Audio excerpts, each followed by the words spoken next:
Hello and welcome back to the channel. I'm really glad to have you here. In today's video, I'm going to show you the best ways I use and store chickpeas and beans in general, as well as a very effective and proven method to make sure that you get the best out of your beans and to ensure that they're digested in the best way possible to avoid the symptoms that we commonly get when we eat beans in general, like bloating, digestive issues. We're going to talk about them today in this video. So I like to make and cook beans in large portions because I buy the 1 kilo bags, and I like to just soak them overnight in 1 tablespoon of apple cider vinegar and water. So I rinse the beans and I soak them in water. It doesn't have to be warm or cold, the temperature doesn't matter. So I soak the beans overnight for about 8 to 12 hours in water and 1 tablespoon of apple cider vinegar. If you do not have an apple cider vinegar, you do need an acid base. So you can use 1 tablespoon, for example, of sea salt, Himalayan salt, or lemon juice. But apple cider vinegar works best. I also find that it's also most effective when it comes to reducing the digestive problems that we commonly face from beans. So I've soaked 1 kilo of chickpeas here, and I'm going to divide it into 3 portions.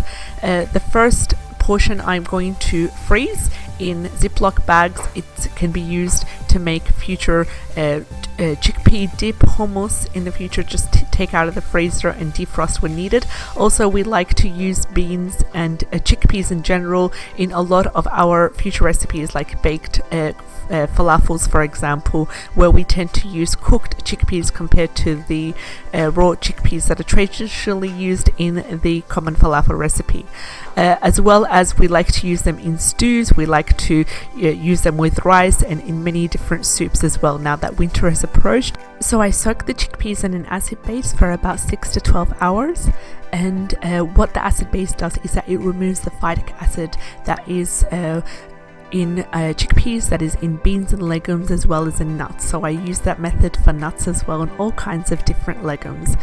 What the phytic acid really does is that it reduces our nutrition absorption of these foods, the ones that we talked about, the legumes, the beans and the nuts, and also it affects the digestive system in a bad way. So it causes bloating, causes gas, and I've noticed that a lot in children more commonly compared to adults. So my children do tend to suffer a lot from these digestive problems when they do consume beans in general, especially if they have not been soaked and they have not been cooked properly in a pressure cooker. So I cook them in a pressure cooker most of the time.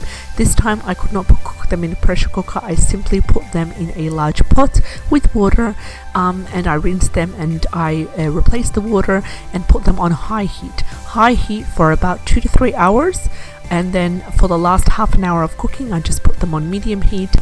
They will cook perfectly that way. So the second portion, I am going to use it for today's recipe by doing Lub Lovely is a more like a stew base made out of chickpeas, cooked chickpeas with a little bit of olive oil, as well as using the water of the chickpeas that the chickpeas have been cooked in, and drizzling a little bit of lemon juice towards the end as soon as you plate it up. So you cook the chickpeas and you plate it up in plates. Include a little bit of that water that the chickpea have been cooked in, and just drizzle a little bit of olive oil, a little bit of lemon juice, fresh lemon juice. It works absolutely best. This is an all-time winter favorite for the whole family. Another way that I'm also using the chickpeas is that I'm doing a big portion of hummus. So I've just basically used a portion of the chickpeas, put in tahini, 1 minced garlic, as well as olive oil, cumin, and lemon juice, and a little bit of Himalayan sea salt. I've mixed it in the blender and we have instant hummus ready to go. And I can do the same to the frozen chickpeas. I just defrost them the night before in the fridge, and I just make hummus in large batches that way, as well as use them in different kinds of recipes. One last thing I wanted to talk about was you can notice that there are little sprouting tips coming out from the cooked chickpeas. That's because I also prefer to sprout the chickpeas and any other legume when I do have the time and the energy to do so. So this time around I had a lot of time left from my meal planning session, and I sprouted the chickpeas, rinsed them up. It took about 2 days to sprout, and just rinse every 2 to 3 hours, and I will show you the method that I rely on in the next upcoming video. So I hope you found this video helpful. I would love to hear from you what kind of videos and recipes you are interested in, and if you haven't subscribed, please do subscribe. We have many exciting and good recipes, upcoming videos to come, so let us know. We'd love to have you on board. Take care, have a great day. Bye bye.